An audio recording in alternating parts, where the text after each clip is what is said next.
The following broadcast is a Nighthawk Network presentation.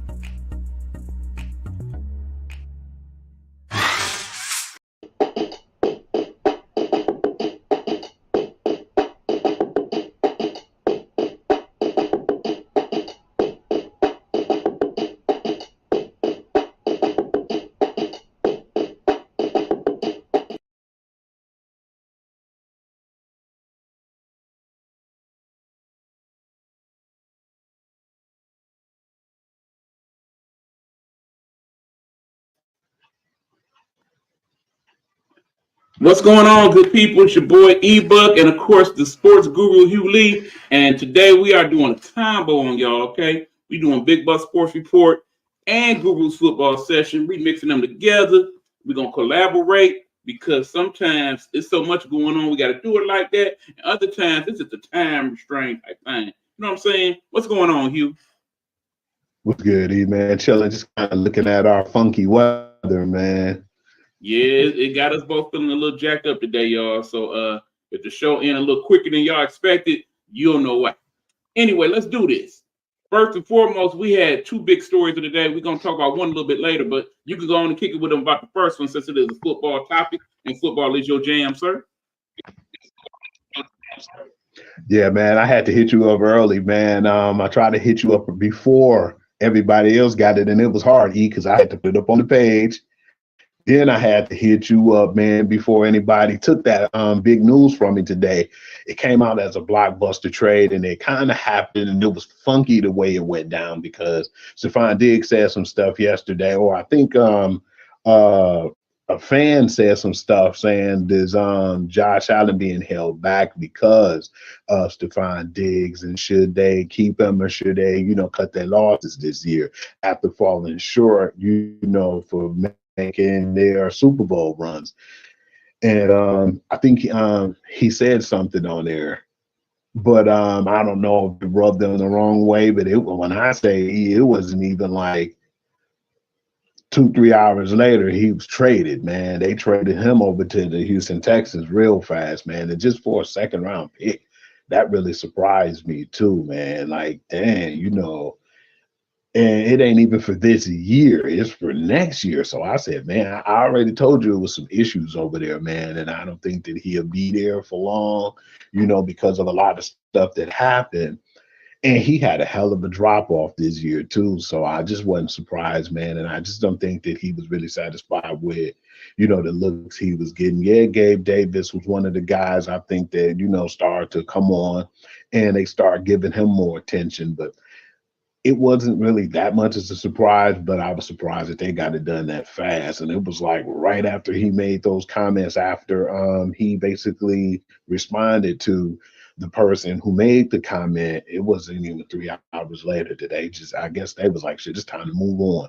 They don't even give a damn about the $31 million in dead cap this year neither, man. They just said, it'll be better off for us to move on and just take it from there. But my thing I want to ask you too is, do you think now that after this happened that the Buffalo Bills, as far as them trying to make a Super Bowl run, is that gap's closing or is already closed?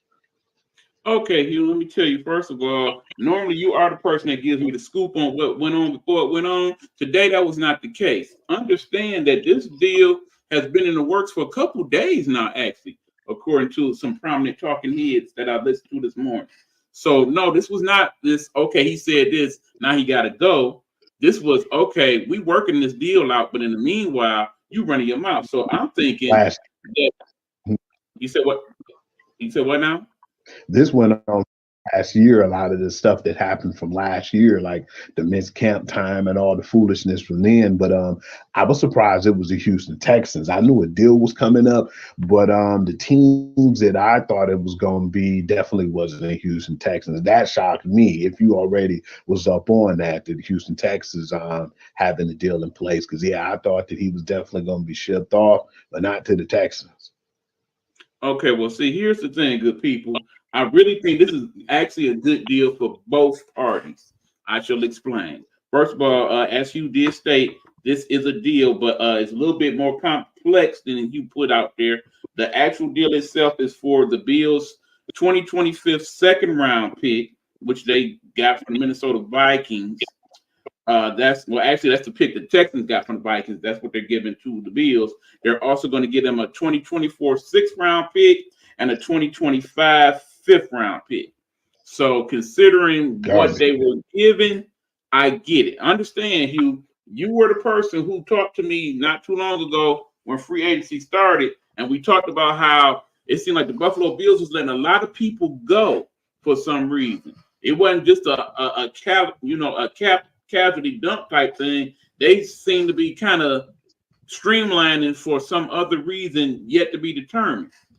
I thought at that point, somewhere down the line, they was going to get rid of Diggs before the season started. I honestly felt that. The fact that it was the Texans is definitely good for the Texans because as you also pointed out, if you guys are into Hugh Lee's social media, in which he's going to tell you how to check that out later on, you did state that I'm not surprised that this dude's been traded again for having an issue with the team he was on. That has happened to him in the past. I think it's a different situation than the Minnesota situation, man. Because with Minnesota, the issue was, okay, I'm here. Y'all see me? Y'all talking about this other guy. What about me? And the damn Buffalo situation, it's like, I'm that guy. It's supposed to be me first, then everybody else. Slightly different scenario, but in the end, do understand you're going to a team where you're not going to be the number one receiver there either. I will safely say that Nico Collins is the number one receiver with the Texans right now. And then, of course, you got Thor coming back from his injury. So, at best, you might be the second option. But you, again, dealing with Joe Mixon over there. You got a good tight end and Schultz over there. You ain't necessarily going to be getting the ball 100, 150 times. If that's what you're thinking. So, hopefully, you will get along because if you do that, the Texans will be right there with the Chiefs and the Ravens in terms of AFC. Now, as far as Buffalo is concerned, they going in a different direction. You got the quarterback. We've established that. You got one of the best quarterbacks in the league. You need to have him be comfortable with his environment. He was not going to be comfortable with his environment as long as Stephon Diggs was still on that squad. You got draft picks. This is a good draft for wide receivers. You most definitely can get a wide receiver, perhaps not comparable to Stephon Diggs, but a good one in his first couple rounds. I think that's what the move is going to be. I wouldn't be surprised they pick up somebody else to kind of replace him to a smaller degree too, somewhere down the line after the draft. But in the end, I think it's a good deal for both teams. Go ahead, Hugh. I still feel like when you said that Nico Collins would be the number one, I think that they're going to have more or less. And it's funny that I'm going to have to agree with you on this, Ian. It sounds like I'm not going to agree with you, but you know how he's going to be the number one on this level? It's the Antonio Brown effect again. Everybody's going to be trying to cover Diggs, and Nico just going to eat, man. I think that that's really going to help him. He's going to be a Pro Bowler this year too, because that's going to be a big distraction, man. We got to make sure Stephon Diggs is not, making us look like a fool, and Nico's going to basically reap the benefits on that level. The funny thing is too, I don't definitely think they're finished. I'd be surprised if they made this move, a bold move like this, without being finished. I don't know if this is going to happen, but then I'm going to still throw it out there, man. You still got Higgins looking for a home right now. And I think that can be a good move. It'd be cool if he stayed with the Bengals, but I don't think they're going to pay him. Or, it's guys like Brandon Ayuk out there, too. It's just guys looking for that trade deal, man. And there's people that probably look at like they're disgruntled players, because remember when we laughed when we seen that, it was funny because Brandon Ayuk didn't even say a word. He let the emojis do the talking, and we saw that and we was cracking up, and we was like, well, hey, man, he got a point there. T. Higgins just been a good Samaritan right now. I think he was pissed off at first when he didn't get the contract this year and said a few words, but them feelings are still there, man. And you don't want no disgruntled players going into the season. I think that'd be a good idea. And then, I don't know if they'll be looking for a caliber player like a Tyler Boyd. I mean, he's okay, but I think he's more like a second third tier guy, which I think that it'll still be good. Because remember, I don't know, you probably heard that Kansas City was looking for him too, Tyler Boyd. So it's a couple of guys that's out there who can be manageable guys there who can just play their role and do well for the Bills. But it's a heavy draft too, man. It's some good first and second round guys. Hell, you might find some diamonds in the rough in the third and fourth round with the wide receivers, man, because it was a lot of guys who Odell got injured Beckham and kind of Jr. has yet to be signed again. I repeat, Odell damn. Beckham Jr. has yet to be signed. Hey man, when you get that microphone from, man? That bug just floated in the conversation. But yeah, I like I forgot said, about OBJ. yeah, And we'll he see how came this off a goes. good year too. Indeed. He had a good year last year.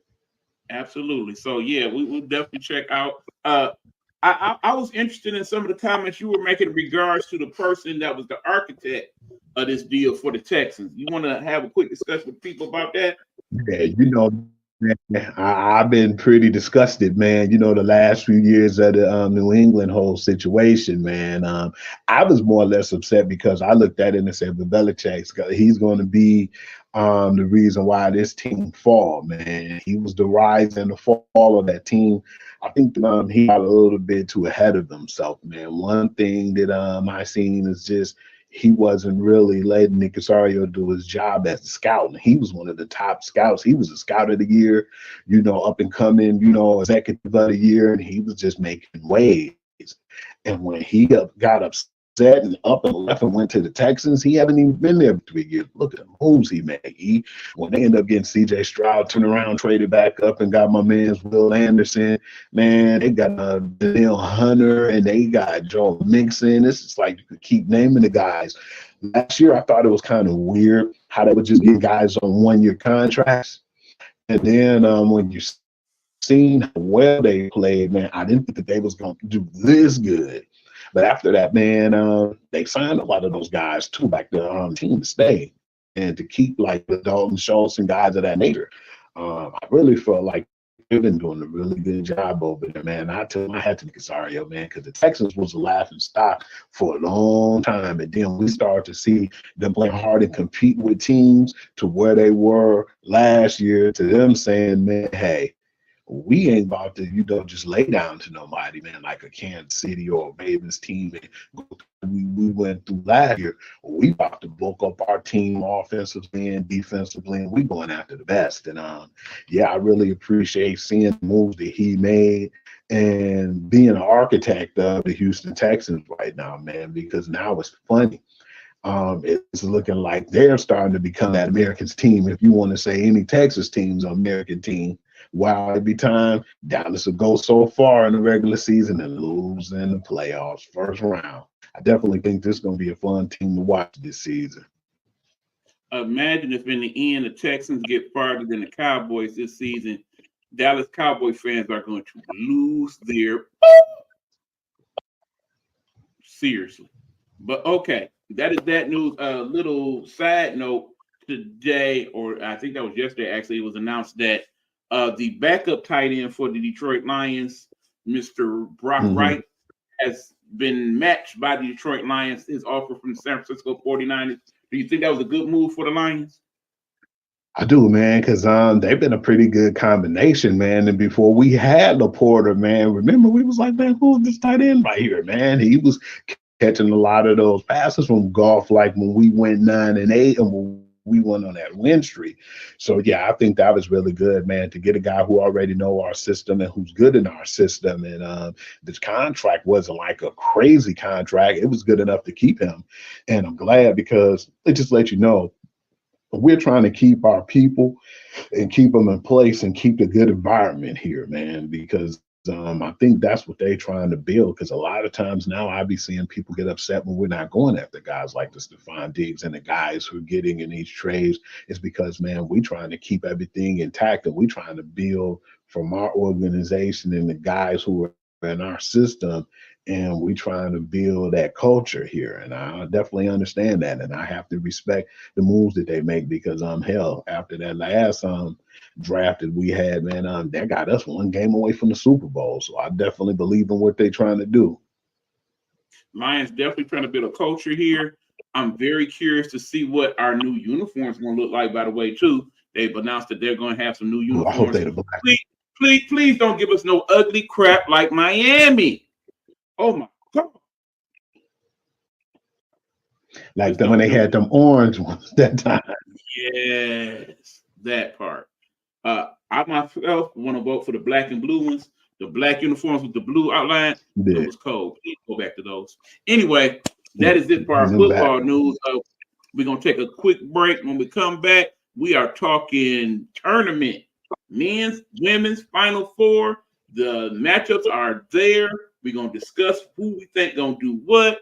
We're going to do that in just a moment here on the Big Buck Sports Guru Session Report. That's my.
On Blog Talk Radio or where most great music podcasts are located. Don't forget to subscribe and show some love. Hold up. Hold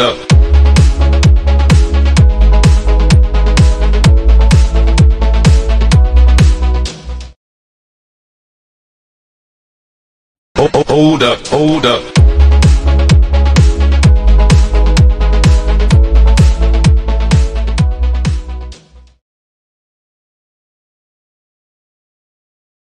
All right, guys, we are back. This is the Big Buck Sports Guru Football Session Report, as we have mixed the two shows this week because we need to get it in. You feel me? Anyway, we are now talking tournament. I don't know if you guys have been watching the men or the women. Apparently, from what we see in numbers-wise, we've been watching quite a bit of both as a society. So, yeah, we definitely going to talk about that. Last weekend slate of games, we had some pretty good ones. We had a couple snoozers. Let's talk about the men first. First and foremost, we got our Final Four down to that in the men's. First of all, we won't even go there yet. We already know about there. We'll talk about the rest of the people in the tournament that's left. First of all, let's talk about that team known as the North Carolina State Wolfpack, who have found their way into this Final Four. You know, in the last several years, we've always had that one team that puts that Cinderella slipper on, and lo and behold, look who's in the Final Four. This year, that is North Carolina State. What do you think of that team, Shu? Never count out the Wolfpack, man. Them guys are good, man. DJ Horn, you got the Westbrook white guy who he real scrappy. He kind of remind you of like one of them people you love to hate, like Draymond Green. When it comes to defense, he just like a gnat that just won't stop. And then we just gonna talk about DJ Burns, man. That kid's incredible. Just to be as big as he is, to have that soft touch, man. He has some good moves on the inside. I don't know who the hell taught him his footwork, but he a dancing bear out there, man. And I hate to hear analysts saying things like, if he just don't make it in basketball, would he consider going to the NFL? Yeah, you're going to say that because of his size, and he is a bigger stature dude, but I want him to make that money, man. And one of the first things I said when people was asking that question, man, basketball got better guaranteed money, man. So I hope that if anything, he could get into the basketball and then focus on that more than anything, because I definitely don't want him to have his heart set on any football or even consider it right now. I want that man to stay focused on what he's doing. And I just really appreciate how good that team is. He didn't think that because they're like one of the first 14 lost teams to get in there too. I was expecting when they played Marquette for them to get put out. And then it was like every game after that, I was just really as shocked as anyone else. Them beating Duke really surprised me as well. But yeah, man, that's a really good team, and they got a lot of hustle. They gritty, and yeah, man, I believe it's a reason why they're here. They're not here by accident. Okay, good people. Some folks' trash is other people's treasures. I do believe that should be the whole motto when we talk about that thing called transfer portal. Okay. Every team this point forward needs to pay attention to what North Carolina State has done. They went into the transfer portal, found a couple kids who was not getting treated well where they were, and they showed them love, and they made them family, and they believed in them. They poured that good stuff into them, and lo and behold, look what we got. We got a team in the Final Four. We can even go back to last week in that Oakland squad, where it's a couple of those kids they got out the transfer portal that went on and helped them almost even make it to the Sweet 16. So DJ Burns, there are more people like him that's about to enter the portal. If you are a good coach, you are not only doing your due diligence with the recruiting of the high school kids, but you also in that transfer portal, and you looking to find that diamond in the rough so you can find your own DJ Burns next year, okay? I like this kid. He is not only a good basketball player, I do feel like he is a good person. He's actually had a very good secondary market job that I hope that NIL people who are looking to get him a deal look into, as he talked about how he basically owns vending machines, and in his off time he runs a vending machine company. I think that's brilliant myself. For a young entrepreneur to have a job like that, where you can basically put those things somewhere everywhere, and now you know that's him that's doing it. I think the sky's the limit, even if he ends up not playing basketball. That being said, at 6'9", 275, with that type of skill set, it's too many basketball opportunities out here. Even if you don't make it to the NBA, you end up in the G League, or you don't make it to the G League. You know, there are several leagues across the world that will gladly have a DJ Burns on the squad. Do not do football, bruh. It's BS, okay? Like you said, the guaranteed money, that's the move. That being said, they are going up against the Purdue squad in the Final Four. When we talk Purdue, it's only one name we really need to talk about. 7'4", 305-pound Zach Edey, the Wall. They call that brother Zach the Wall. Talk about it, Hugh. That's a big dude, man. And I looked at this and I said, damn, that's going to be a crazy matchup, because out of all the other teams who just didn't have a person who had enough body who can match this guy, Zach Edey can, man. It's going to be ridiculous, because at first I was like, man, he seemed like he bulked up a little bit more than I would like. Hey, this is perfect timing, man. Who the hell thought he was going to be playing a dude of this stature of DJ Burns? So, yeah, man. And Zach Edey's amazing, man. And remember, we were saying he's slow and he looked kind of goofy last year, but he worked on a lot of that, man. And I like to give shout outs to him and his, team, for keeping him in good shape. And not only that, for working on his footwork and his fundamentals fundamentals, because I think that he'll still be a little bit of a project in the NBA, but I think that it won't take long for him to persevere and be the player that we think he will be. But just his leap from last year to now, I'm definitely impressed with that dude, man. It's going to be the biggest challenge in DJ Barnes' life right now, because that dude grab threes, he block shots, and he do all the other stuff that Barnes do as well. So it's going to be a battle of big man, and I'm definitely I'm excited about this one because it took a while for me to say, okay, you done men's is something I'm going to basically keep my eye on now. Unfortunately, it got down to the Final Four. We've been playing this since the women's, tournament began. So, yeah, it's really going to finally be some really good basketball in the men's division. Yes, Coach Hurley of the UConn Huskies, the men's UConn Huskies, mind you, said of Zach Edey, if he is not a lottery pick in the NBA, it's not an NBA that I want to see. Understand that, in this day and age of NBA, big man, little man, otherwise, they want somebody that can go out in the perimeter, shoot the three. Everybody wants a Luka Doncic, Nikola Jokic, Joel Embiid type for their power forward center position. He is not that. That being said, at 7'4", you mean to tell me if you don't put him on somebody's squad in the league, particularly a squad that is going to commit to getting it to him in the post, that he would not be effective on most nights? He absolutely would. Imagine, if you will, that brother at 7'4" with his wingspan, his ability to grab boards, his ability to block shots on a squad that desperately needs him right now. A squad like, say, the Golden State Warriors, for instance. You put that brother on that squad to go along with Steph and Splash Brothers and such, you got something there. So, that's funny, because like you said, that matchup between him and Burns on Saturday afternoon, evening. And then, of course, we got the second part of that scenario, where we got a team that many thought was going to win last year's tournament. If you recall, a lot of people had Alabama going all the way last year. Didn't happen. Did not happen. And they lose their best player to unfortunate Charlotte Hornets team that is basically probably in the same boat the Pistons in terms of him. Just wait for him to get his rookie contract up so he could dip. But anyway, that being said, even though they lost that brother and a couple other good players on that Alabama squad, they find themselves in this Final Four. What's your thoughts on Alabama, Hugh? Really shocked, man. I definitely didn't know if they was going to beat North Carolina. I didn't even put it in the bracket that they was going to beat North Carolina. But it just seems like it's something about them guys, man, that they always seem like they fizzle out, meaning Tar Heels.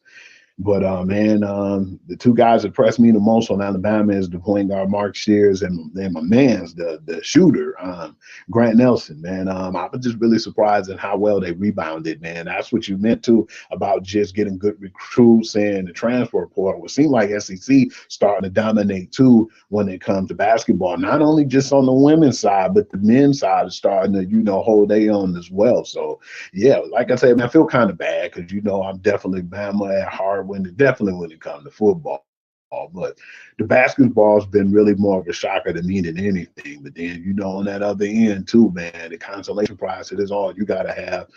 Number one, UConn, man. So that's going to be a rough one. The men's UConn, they don't really have no flashy players over there, man. They just do it like you're supposed to, man. Fundamentally sound, and that's the reason why they're the number one overall seed, and it makes sense to see them in this Final Four right now.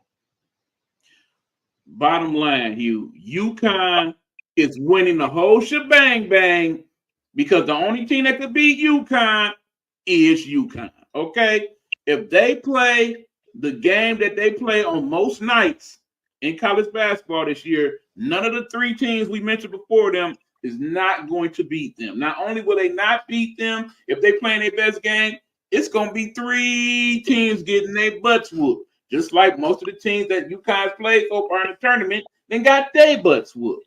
This UConn team, crazy as it sounds, reigning national champions last year are actually better this year than they was last year. And that's after sending three people to the NBA. You agree with that, Hugh? Absolutely, man. 11 and a half is actually them being nice too. When they had 11 and a half against Alabama, I said they're actually being nice, man. And I appreciate that because, I don't want to embarrass my boys too bad. And then the Purdue 8.5, I thought that was being nice too, man, because, yeah, I know DJ Horn and Westbrook and DJ Barnes on that team, but man, it's like everything's gonna go through Zach Edey. I think that's gonna be a closer game and a more game Right. to go down Key to to the that wire. game, Hugh. Key to that game, very simple. Foul trouble. If Burns gets in foul trouble, long night for them. If Edey gets in foul trouble for Purdue, long night for them. The key is who gets in foul trouble first. But I got the two number ones facing each other if you want to know my prediction. And then Absolutely. have that game. I had that game even worse though. I like I said, I appreciate they giving Alabama 11 and a half. I got it more than that. I got like a 14 and a half if Zach Edey didn't play them because they're kind of slow, man, and they don't got that speed. And I don't think they got the grit as the UConn team. So yeah, I think it'd even be worse than that if them two play. So I think what you're saying is pretty much what I'm saying. UConn all the way on this. I would definitely agree. Mm-hmm. Right, but understand, good people, most years this would be the tournament we'd be talking about. And just this one. But guess what? There's this phenomenon going on in the world of sports. And you, Hugh, as you know, I am very happy about it. You know, I have been an advocate of women's sports since the very beginning here on the network, and I have been for the last 30 years. So the fact that the women's tournament is getting so much more love this year is very pleasing to me. So much so that last Monday, when LSU played the Iowa Hawkeyes, it was the most viewed women's basketball game in the history of television. Over 12 million on a Monday night. That's a phenomenal number, okay? Shows that do slightly better than that back in the day was shows like 2.5 Men, The Big Bang Theory when it was on Monday. It's those type of numbers that we saw for a women's basketball game. Who would have thought that, Hugh? Just a few years ago, who would have thought that? That's just how much. I still got to call you out. Yeah, go ahead. Yeah, I definitely want to call you out on the games, man. No, I'll let you discuss them first and break them down. Okay. I know where you're going with it. I'm with it. Okay, so first and foremost, we got that Final Four now. Now, first of all, we still got to talk about what happened Monday night with the other two teams that made it to the Final Four. First and foremost, shout out to North Carolina State, who is in the tournament, have made it to the Final Four. They have made history because they are the first SEC team who had both its men's and women's team make the Final Four at the same time. I must imagine on North Carolina State's campus, the parties are flowing. That being said, thank you for coming. You got to deal with South Carolina, okay? Do we need to talk about South Carolina's fact that they pretty much got whatever you need over there? You need some big men? Let's talk about Cardoso. Let's talk about Fagan, okay? You need some guards. Let's talk about Raven Johnson. Don't even get me started on the kid known as Fuwali. That kid Fuwali, that girl, that girl, bad. She hooped like a dude, man. Then they got some other folks to throw you off the bench. They're about good 10, 11 deep in South Carolina. If South Carolina's playing a normal brand of basketball, ain't nobody beating that, okay? Period. Now, that's that half of the bracket, okay? We really want to talk about Iowa and UConn. But before we talk about them being on the same stage together on Saturday, or was that Friday? Friday. We first got to talk about the two games they played Monday night. Two of some of the best women's basketball games you will ever see, in my personal opinion. Hugh is going to talk about both of them now. I'm going to chime in where I need to. First of all, talk about LSU and Iowa and what you thought of that game, Hugh. I thought that Iowa was kind of sluggish, man. And I thought that even though your girl had 41 points, man, she shot some shots that she had no business shooting, man. Like, come on, man. I understand you are who you are, and I understand that you're Caitlin Clark. But you could tell, because I was telling you, I said, damn, LSU got them gassed. And I said, if LSU could just have better three-point shooting and consistent shooting, it would have been more trouble for Iowa, man, because the other chicks contribute. And I like what Caitlin Clark did. She distributed the ball and she got her team in the game. But yeah, man, I seen the defense was kind of giving her problems at times. If UConn can do what LSU did, they already have the shooters and stuff over there at UConn, and they got that relentless defense. Wait. Don't jump the gun, Hugh. Don't jump the gun. Let's talk about the last game first. We're gonna get to the next one. I still feel like people was waiting for that to happen, E. I think they was waiting for Angel Reed's downfall. They couldn't wait for that. As soon as she fouled out, I said, man, here it comes. You know, they about to go crazy. It's funny because, you know, you look at it and say karma is karma. And I see them cars, E, but everybody, I didn't know it was that many black people in Iowa, but they was waving goodbye, man. They basically couldn't wait to see her leave. I didn't see it, E. I don't think you saw it either at the time, because you see how they quickly changed the camera angle when, you know, Gabby did that when she waved goodbye. We didn't even see that at first. I had to see it from another angle, and I had to see it online.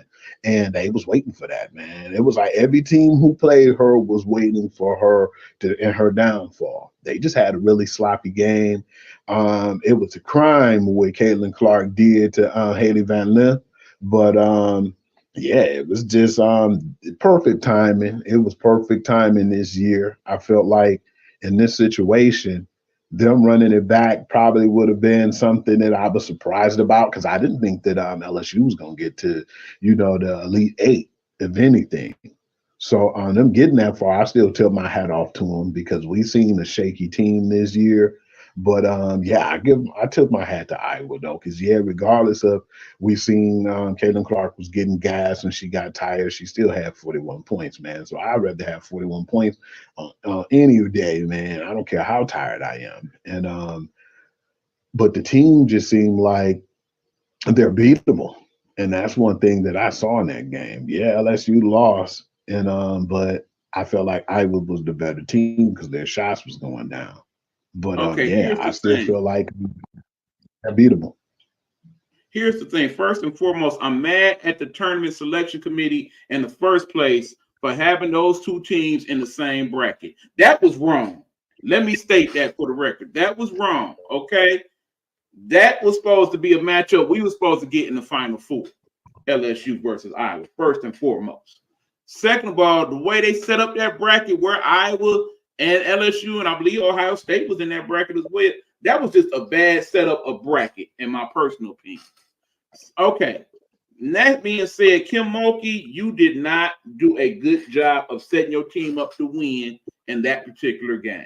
First and foremost, you started out Caitlin Clark, the best player in America, bar none, with maybe one slight exception. We'll talk about her in a minute.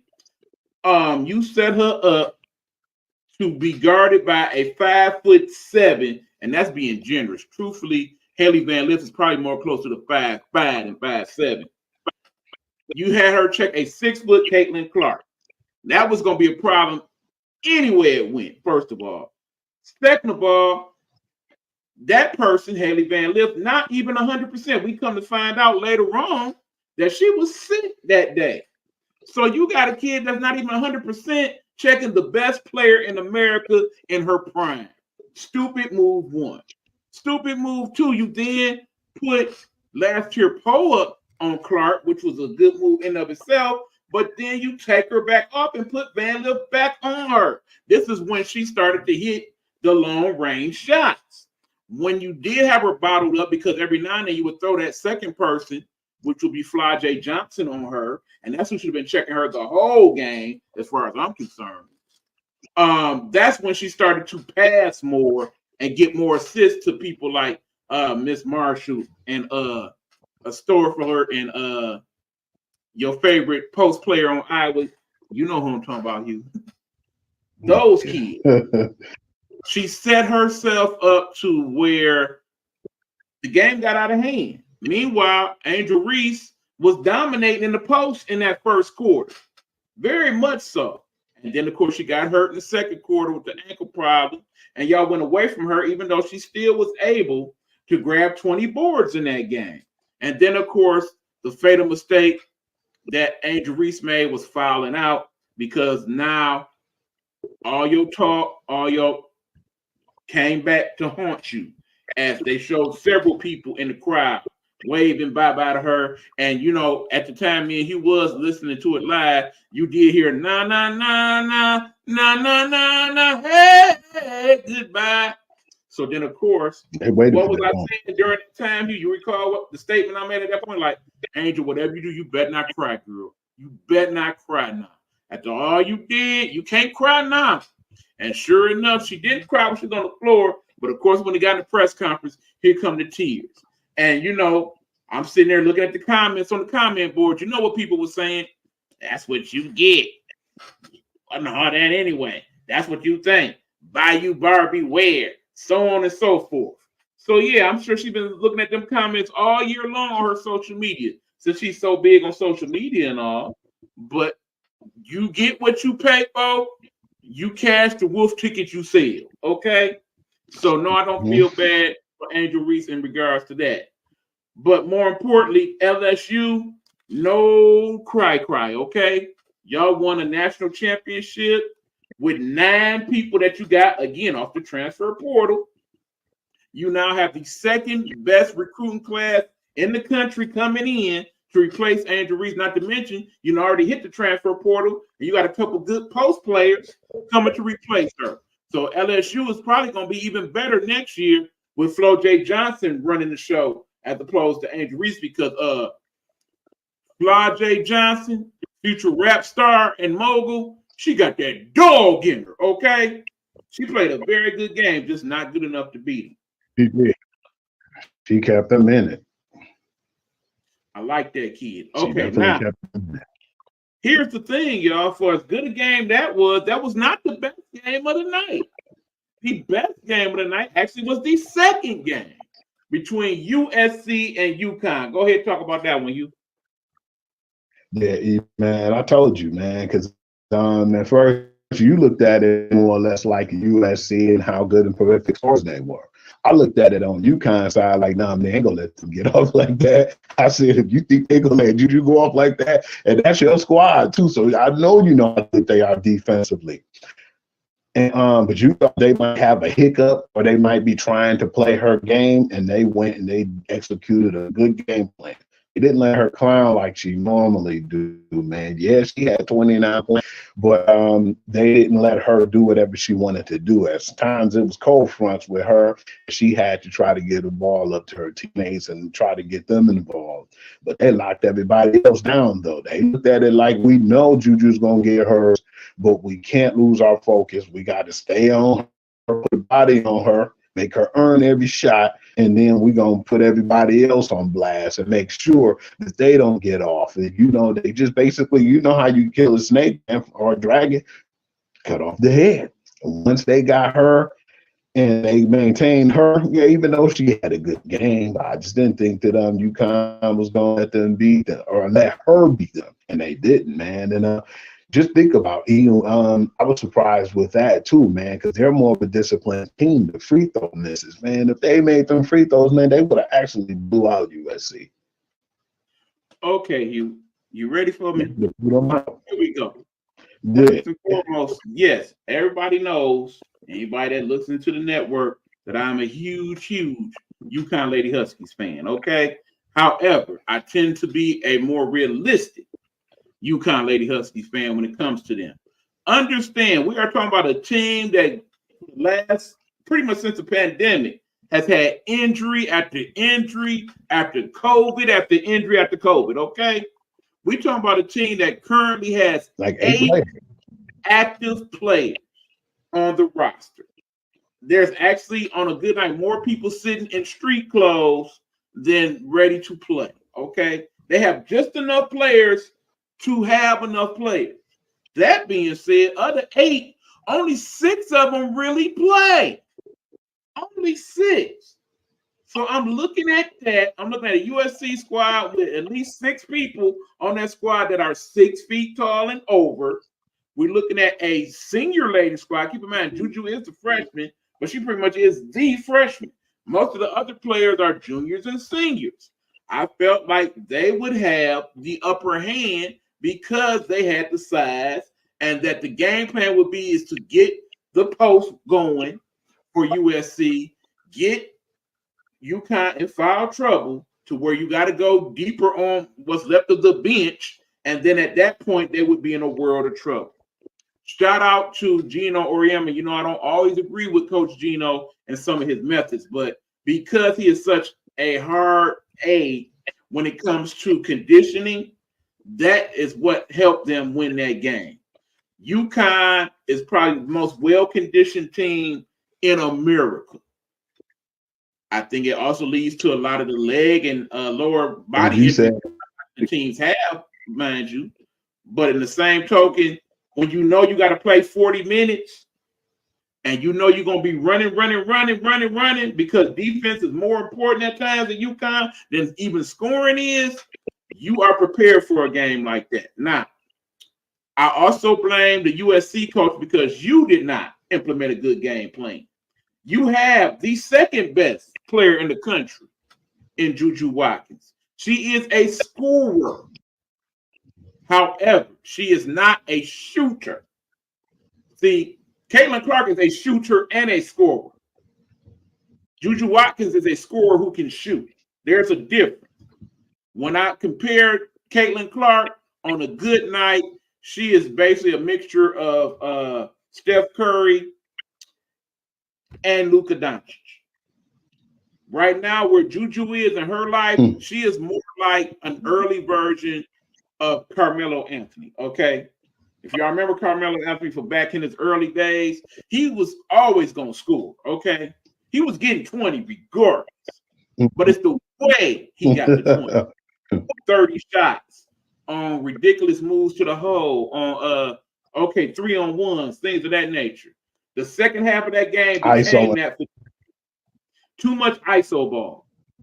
You got people like Ford and Pacheco on that squad that was shooting threes and hitting threes in most of the tournament. You went away from that. You basically gave Juju the ball. I was like, Juju, take us home.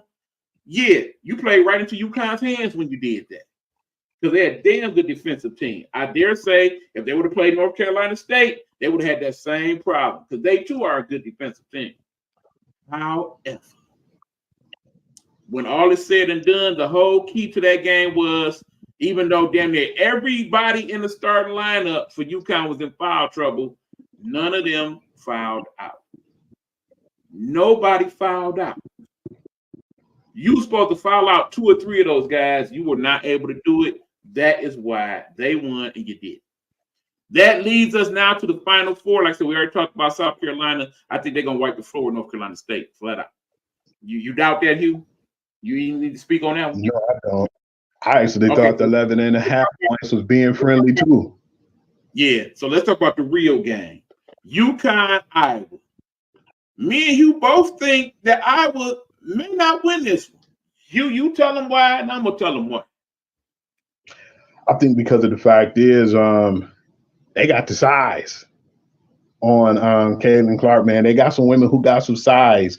And like when I seen how gassed they were in that game with LSU, I said, man, I think old girl looked like she was going to fall out. She threw up a couple of air balls too, and I was starting to get upset and saying she trying to do too much now when, you know, she need to make sure when there's people open, she need to find them. And she did a good job at that at first, but she got too heavy on I'm Caitlin Clark. And if she feel that way, that she got to put the whole game on her back again, they in trouble because of the fact they going to run the court, man. They go tired about, they going to get tired by the end of the third at least. But if they continue to play like that and Caitlin just shoot up those shots just because she feel like she can, it ain't gonna, everything ain't gonna fall like that. It wouldn't fall in that game. It was just you made more than you did. And we looked at it too, like, man, damn, it's like we thought that they were pretty lucky on some of the possessions they had, because even when LSU shot some pretty decent open look and had open looks, they wasn't falling, man. It just wasn't falling for them. And that's how it is some nights where you can shoot up everything and make it, and some nights it won't fall. But I just feel like defensively and just, having the coach like Oriama, man, he gonna have them prepared and they're gonna be ready, and they definitely gonna have a game plan for Caitlin Clark, man. And I definitely think that on this one, man, UConn gonna have a number, because I've looked at it too, and I seen the ESPN saying, as far as the score, they didn't even have Iowa blowing them out, man. They said even if Iowa win, it'll be like a -2.5, and that's barely winning. That's not even really picking. That's just saying we feel like they might have the edge just because, and that's the reason why they went with it. But they look at that game like it can go any way, and I just don't think it's going to go Caitlin Clark's no way, man. And I know you know UConn better than me, and you study them more, so I definitely want to know what you think as far as going to be the X factor to them winning that game. Let me break it down to you. Okay. First and foremost, the joker in that game, Caitlin Clark. Caitlin Clark woke up this morning, had her cereal, and went to the gym. She already got 20 points in that game right now, and that game don't start till Friday. Okay? She gonna get hers, is what I'm telling y'all. Even Coach Oriama in yesterday's press conference acknowledged Caitlin Clark gonna get hers. And that's exactly what he wants her to do. He wants her to at least think that that's what he wants her to do. The key to winning this game is not beating Caitlin Clark. It's beating the rest of the Iowa Hawks. Okay? Understand, much like you described with the USC game, the reason why UConn was successful because the defense basically slowed down Juju, but shut down everybody else. That is going to be the plan for this game, okay?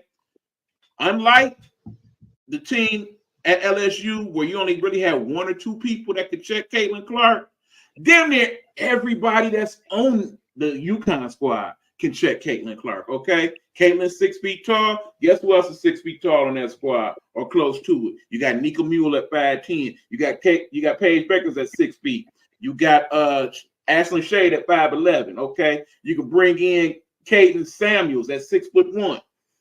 You know, hell, you can bring in Betancourt. She's 5'10". You're not only going to get a couple minutes out of her, but unless you got a lot of bodies you can throw at her. The key is not to stop Caitlin Clark. The key is to stop the passing of Caitlin Clark. You want her to feel like she got to win this game by herself. Because at that point, she's going to jack up shots. The thing is, some of them shots are definitely going in. Some of those shots definitely are not. Those are the shots that they're going to rebound at UConn, and UConn is excellent in transition offense, okay? Most of their offense comes off of their defense, okay? So if Caitlin's going to take 30, 40 shots, they are going to lose. If Caitlin only has 4 or 5 assists in that game, they are going to lose. Yeah. At least 2 players on that Iowa squad are going to step up offensively, much like they did in this last game, in order for them to win. Now, that being said, that's only half the equation, Hugh. On the other half, okay, you still got to stop us too. And guess what? We got one of the best players in America also. Her name is Paige Beckers, okay? I told you she was going to get off that last game. And you ain't seen Paige Beckers, yeah, you done missed out. Okay, I understand she's been hurt the last couple of years, so that's why you don't know. But once upon a time, as a freshman, that kid was the National Player of the Year, and she better now than she was then. I'm trying to tell you.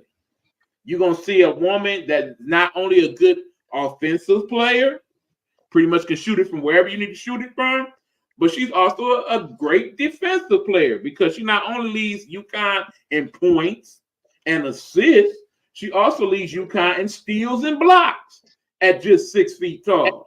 And understand that there's not a lot of big presence in Iowa, okay? They do have big people to put in the post, but unlike USC, they big people, for the most part, slow.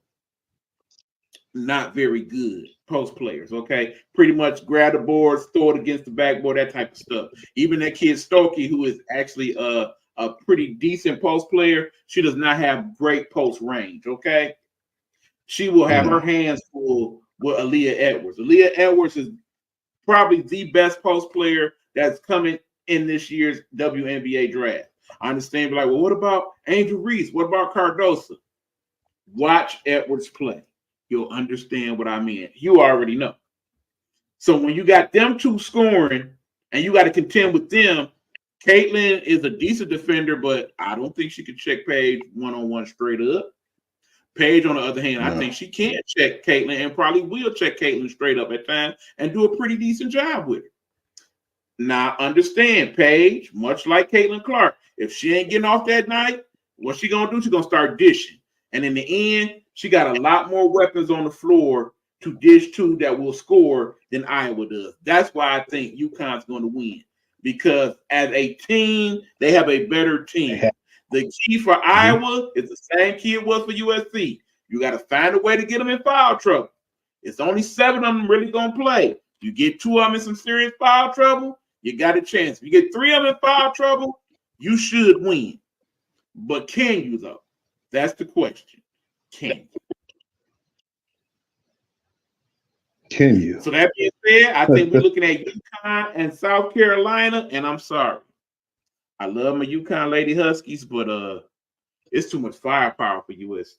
They got too many people they're going to throw at you. You definitely going to get in foul trouble with South Carolina, and I would not be surprised if it's them two, it get real ugly for UConn real quick. It would definitely take a miracle for them to beat South Carolina. What's your thoughts, Hugh? Yeah, I actually really was appalled this year. Remember when they showed the rankings, and I said, damn, my girls are 5? Really? I was like, man, what is going on? They don't even give them at least 3 rank, the 3rd rank. So I was a little hurt. But when I seen that first game, and then I seen Malaysia for Wally, and I said, oh my God, like where the hell did Don Staley get this chick from? And that's what we were saying too, because we thought that this year was going to be the absolute best when it comes to the draft.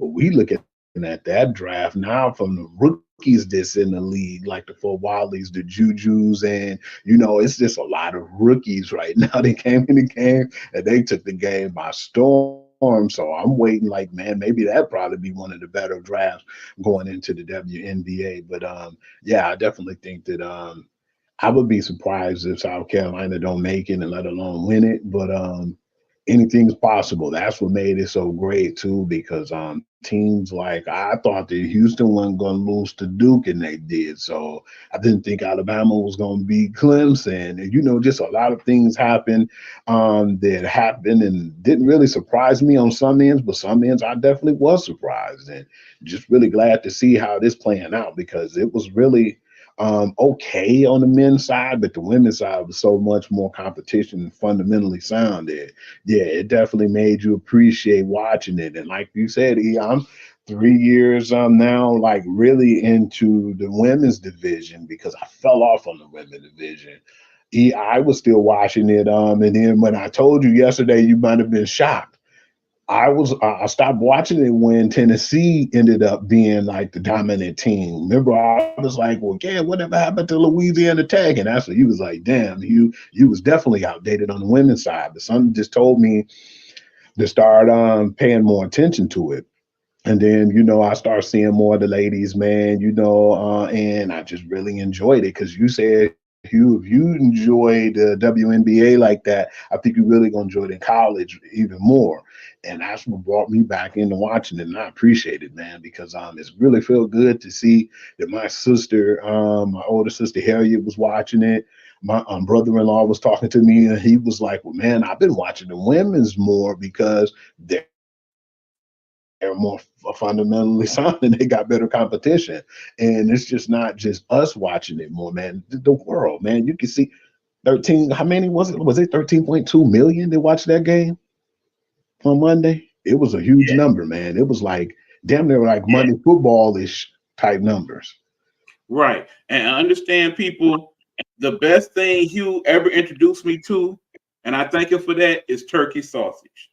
Won't eat nothing but right now. The best thing I've done for Hugh, I believe, is reintroduce him into women's sports. I am very proud of that fact, because he is very much a fan, just like I am now.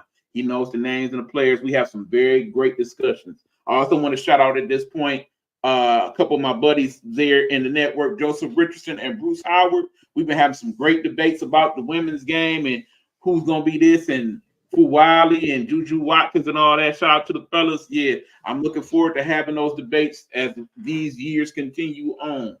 I will say about Juju, stay in the gym, boo, and I need you to watch every possible tape that you can of two players, your girl Caitlin Clark and your girl Candace Parker.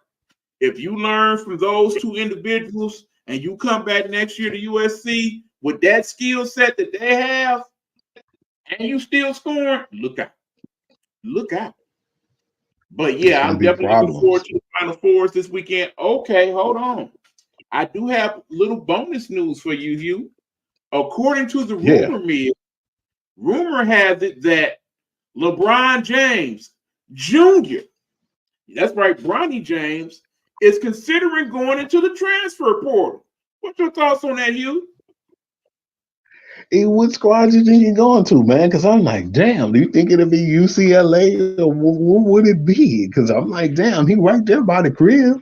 So do you think that he has some type of animosity, or what was the issue that even caused this to happen now? Because it's been so quiet at first, and then out of nowhere, yesterday I've been hearing the rumbling, and then you know it got to the point where it had to get big, because LeBron even started addressing the issue like, well, wherever he go, we go support him.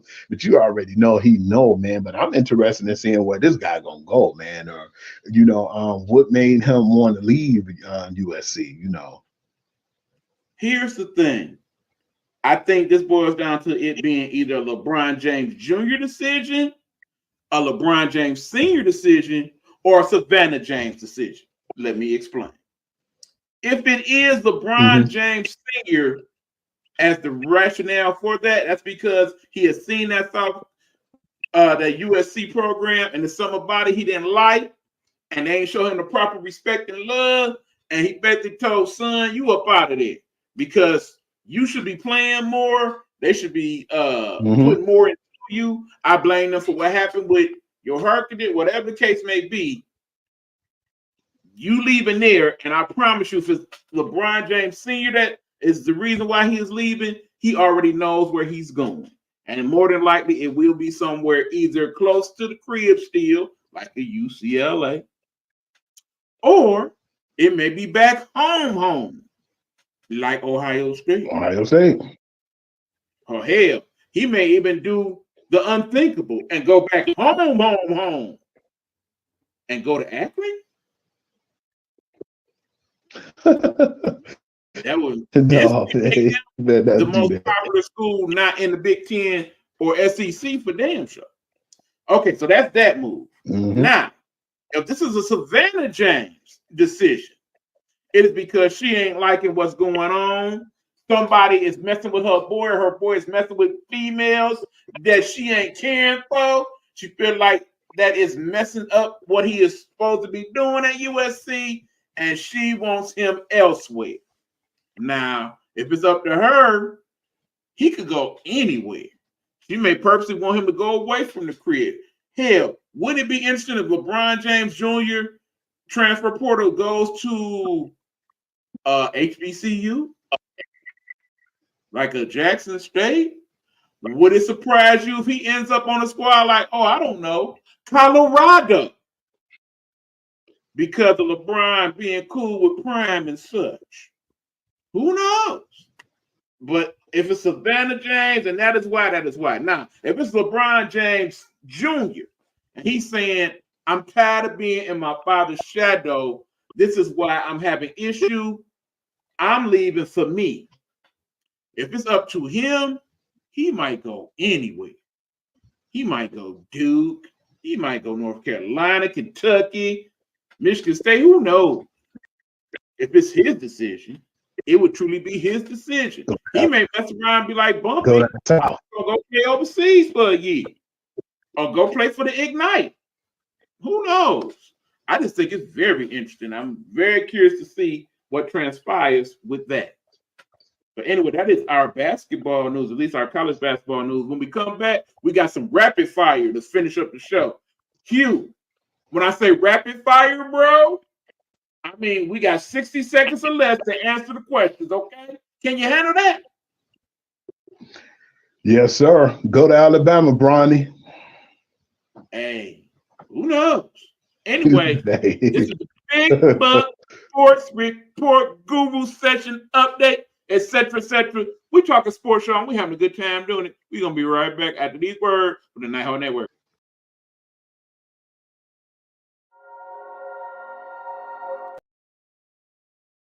Hello, hello, hello. It's another glorious day, my T-Sippers, and you know what time it is. I hope you have all of your comforts together because it's time to dish tea. And you're dishing tea, darlings, with Big Meech. Can't wait. It's time to dish tea with Big Meech. It's time to dish tea with Big Meech. It's time to dish tea with Big Meech. It's time to dish tea with Big Meech. Darling. Night Network presents Pastor Sean Love. Pastor Sean Love, devoted father and husband, a residing pastor at the River Rouge Bible Assembly in River Rouge, Michigan. Join him as he gives us messages from God's Word, Bible study, and encouragement. You can find him on YouTube under Sean Love.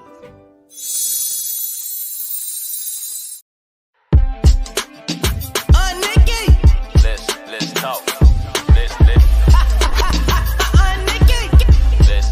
talk. Let's talk. Nikki. All right, good people, we are back to the show. Big Buck Sports Report, Guru Session, Updates, Report Special. Yeah, all that. Because we're doing all our thing together. We're mushing it nice, like a nice little sandwich, and we're going to get it all to you. But we're about to speed it up some. Okay, so be ready to listen. We got several things. We're going to give us 20 minutes on the clock, and we're going to talk about as many things we can next 20 minutes. Are you ready, Hugh? I'm ready. All right, first of y'all, MLB is back on and popping, y'all. It is the first week of the season. We got some good teams. We got some bad teams. Worst team in the league right now, 0-7, Miami. Is that a surprise, Hugh? Yes, man. Damn, that's my man, Jazz Grisholm, man. So I was kind of pissed. I want answers with that. Definitely thought that they'd be playing better around this time of season than they are right now. Yeah, it's crazy because they are the team that actually has played the most games so far. You know, everybody else that had at least one rain delay or something to that effect. Okay. We got the LA Dodgers, 6-2. Sound good so far, Hugh? Not really surprised with that, man. I thought that they probably had a slightly better, but it's still early, man. And I still feel like they're going to be the team to be reckoned with at the end of the season. So don't really surprise me, but I thought that there'd be one less loss away. But like you said, they played the most games right now. Them and what's the Padres. All right, here's the thing. You would think, yeah, they 6-2. That means Ohtani's playing very well. Not so much. Who's doing it for the Dodgers right now? Mookie Betts is tearing the cover off the ball. He is your early MVP. Mookie. Yes, sir. All right, let's talk about division leaders right quick. In the East, you got the Yankees at 5-1. Surprise you? Yeah, because it's still early, but they always do good early. They always do good early, and then just after what I just looked on my phone, they 6-1. So yeah, go Yankees. Yeah, all righty then. You know he's loving that as a Yankee fan. Okay, in the Central, my team, the Tigers, 4-0. 4-0, Hugh. What up with that? Definitely ain't expect that, man. That damn pitching over there. We already had good pitching, but the guys are starting to hit now, man. So I've been happy with that. We had a couple of delays. If I'm not mistaken, we was delayed today too. But we had a lot of good stuff going on, man. Yeah, we didn't went to New York in the rain. But that pitch has been phenomenal. We do got doubleheader tomorrow. We'll see how that goes. It's not looking good the rest of the week because we got the doubleheader tomorrow. Then Friday they come here. The weather report for Friday, not so good. Might even have a few of them flakes in the forecast. Right, bad opening day. Dang. Okay. I'm glad we ain't been going. Okay. In the West, Texas and the LA Angels 4-2. Not surprised about Texas. The Angels, they gonna keep this up? I don't think so, man. Even though they've been playing good, they even pulled off the game today, if I'm not mistaken. Yeah, they beat on the Damn, what's going on with the Marlins, man? They won 10-2. Their pass is definitely there, but I just don't trust that team as a whole. Don't trust them at all, man. And then plus, your boy got to stay healthy, Mr. Trout. And that's why they winning right now. It's the same. I already called it earlier, Hugh. He's going to start out having a good season because he always does. He always in the MVP conversation that first month of the season. But the minute that leg, that arm, that ankle get hurt, okay, done. This that is a trip over a rock and be right. The most interesting is National League East right now. Only one team got a winning record right now. That's the Atlanta Braves.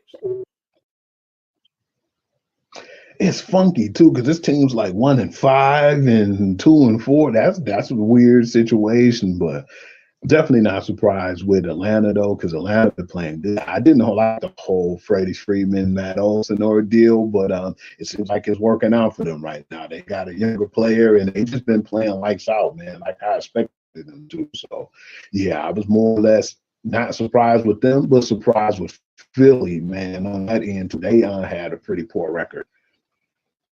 Yeah, remember, most of those teams are in the East. It's been some bad weather in the East the first couple weeks of the season. Once it warm up, I think those teams will warm up too. All right. Pittsburgh, best team in the National League, 5-0. What up with that, Hugh? Surprised with that, man. But then, like you said, O'Neal Cruz, man, that guy, man, he's a difference maker. So, yeah, man, I was definitely rooting for him. But yeah, that dude, man, you ain't even really been hearing that much from Aladela Cruz, but you've been hearing from that man, though. And that's all you've been seeing over the last few days is O'Neal Cruz, man, and how good he's making that Bucks team. I told you guys when we did the baseball preview that guy was going to be one to watch, and he has definitely proven that so far. And they pitching been pretty decent as well. Okay, that's our baseball talk right now. Still very early in the season. Some of anything may happen down the line. We know how that goes. Let's go to the NBA right now. You ready for some NBA talk right quick? Okay. As you know, we got about a week and a half of season left in the NBA. We already got a couple teams already in the playoffs. At this point, Boston most definitely in. We'll finish with the best record in the league. No doubt about them. They're at least going to make it to the second round. No need to even discuss. On the West, we got 3 teams in the playoffs already. Denver, we know they are the defending champs. They are definitely in the mix. They are playing their best ball right now, not a surprise. Minnesota has already made it to the playoffs. That is kind of a surprise because it don't look like Cat going to be back at all this year. And despite that, they still the number 2 squad. I don't know how far they get in the playoffs without Cat, man. But Ant-Man doing his thing. What you think, Hugh? Ant-Man, dude, damn, he definitely the next big thing. Got LeBron on his last leg, about to retire soon. And, yeah, man, it's like when you look at these guys, man, you starting to see the face of the NBA. And you look at Ant, Shai Gilgeous-Alexander, and a lot of the younger guys who's going to step up. And every time you see Ant, man, he's another highlight reel waiting to happen. But definitely not surprising their record. I think with Cat, they would have probably been number 1 seed, but I definitely think that they're going to be doing some damage, man. But what's sad, and I don't want to really get off into it as much. It really pissed me off that A-Rod them couldn't close that deal, man, because I know you heard about that.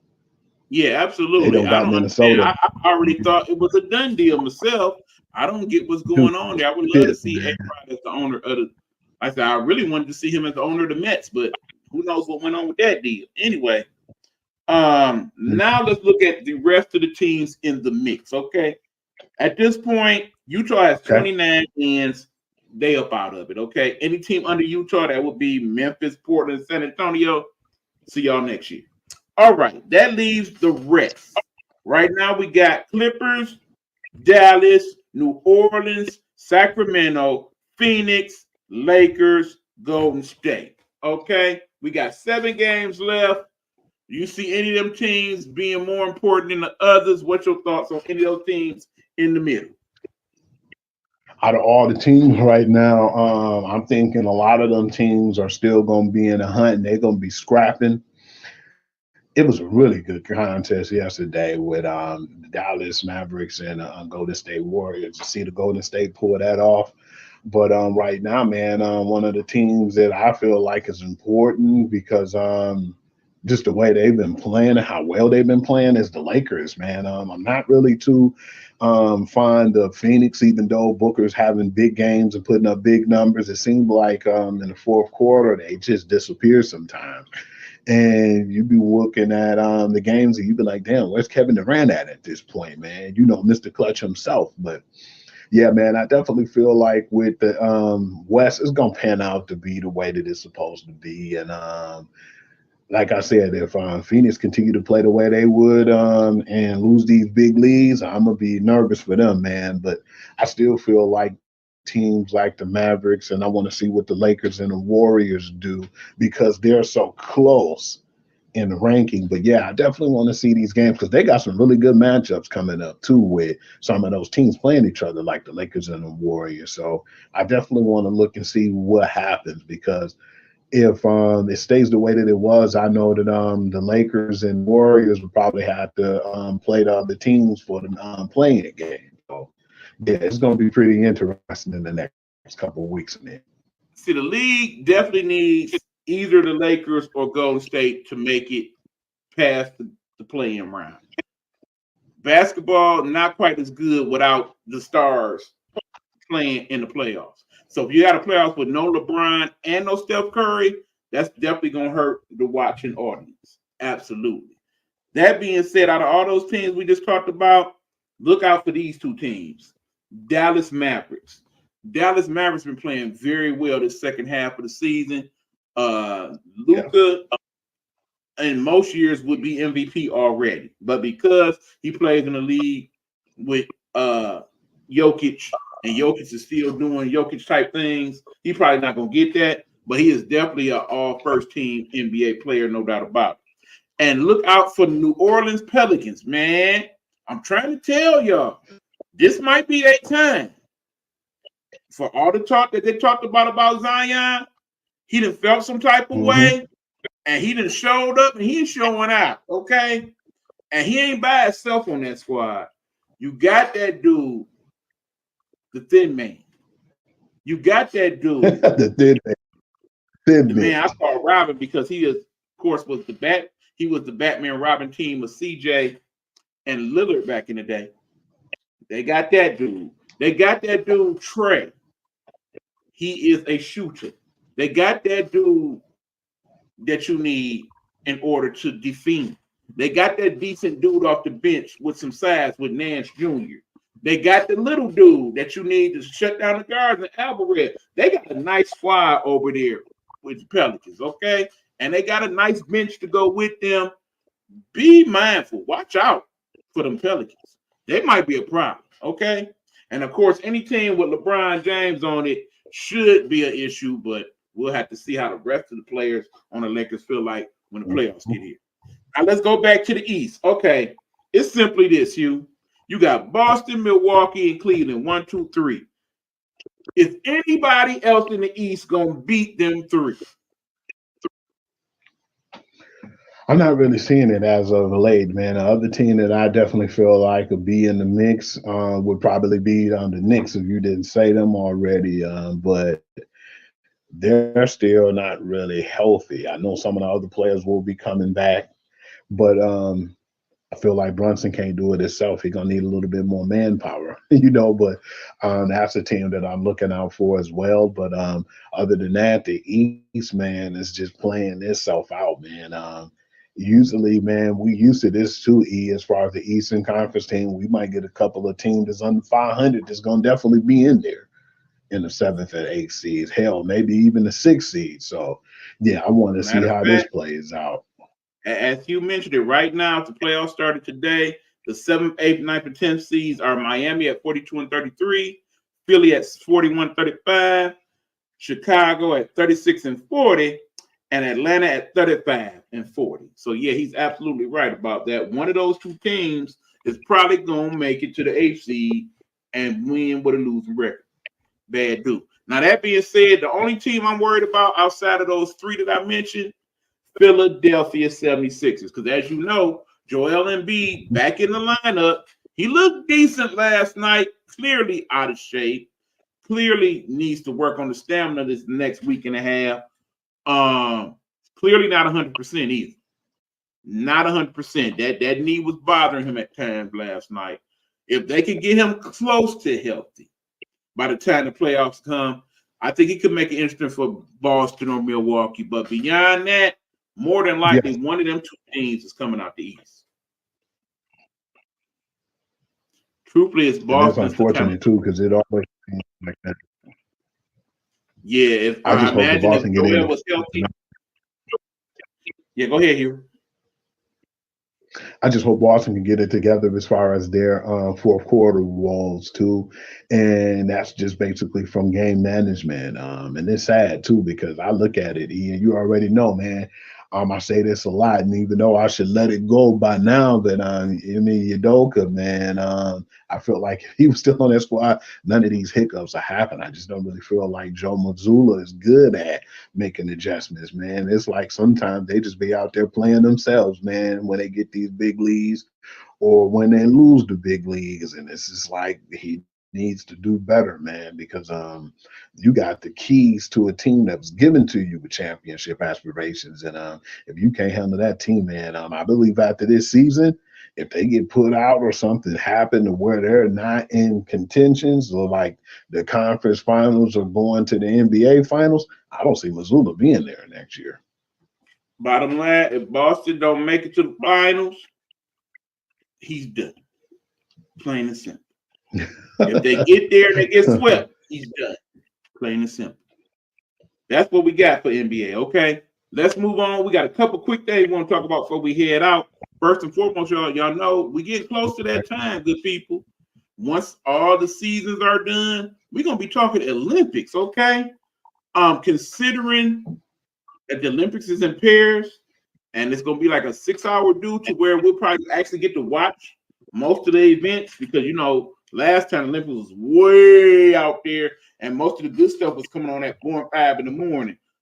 So that being said, Hugh, what are some of the sports you're looking forward to with the Olympics in a few months? Man, I haven't really been looking for too much, man, but I definitely want to see what happened with the basketball due to the fact that I want to see the men's and women. But I think we've been so bad over the years as far as in the men's that they actually put a legit ass team out there this year. You see the guys who really wanted to step up. I said, yeah, let me see this, man. I'm looking. But I wish curling was this time of year too, man. I would like to see that. But since I can't, man, I'm gonna stick with the U.S. Olympic teams on both sides, man, because I always give praises to the women, but I definitely feel like for the men stepping up, I definitely want to see this year, and I want to see their level of urgency. That's what I want to see. Hugh, you dirty mother. You see, now y'all know good and doggone well. Anybody that's been watching the network over the years, how I feel about the sport known as curling. That's bullshit. That damn broom and a rock. Ain't nobody trying to see that, Hugh. I ain't trying to see that mess. Anyway, I'm looking forward to the basketball. Obviously, we're gonna have some excellent squads, both men and women. Think about it. You looking at Diana Taurasi, Asia Wilson, Brianna Stewart. I mean, Kelsey Plum, the point guy herself. Man, that's gonna be a squad. That's like however good that squad gonna be this year. Think about how good it's gonna be in 4 years when you have people like Paige and Caitlin Clark and all them on the squad. Oh my God, we're gonna dominate. That's gonna be the new dream team. But anyway, I'm definitely looking forward to the basketball. I'm looking forward to the tennis because the tennis people be sleeping on that in the Olympics. But yes, some of them tennis players here this year, man. All our people will be out of it.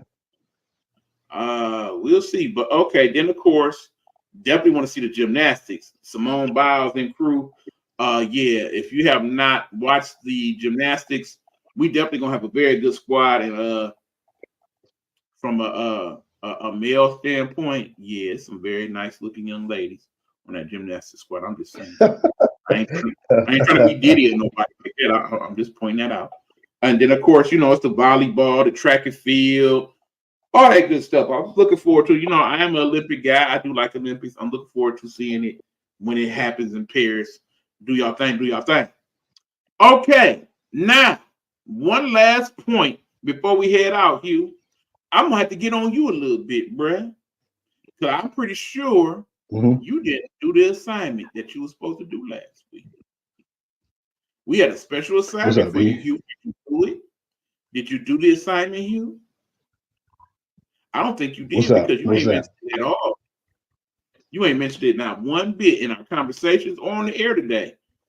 We had a certain thing start last week. They call it the UFL. Did you watch it, Hugh? Football Sports Guru, did you watch it? I did, and I was mad as hell. Guess what game I watched? I watched the game that the Michigan Panthers choked, man. I was so mad. I couldn't believe that game. We had that in the bud, and I said, okay. And then I looked, I said, man, they let these dudes, they let McCarron them get on the goal line, and then they scored.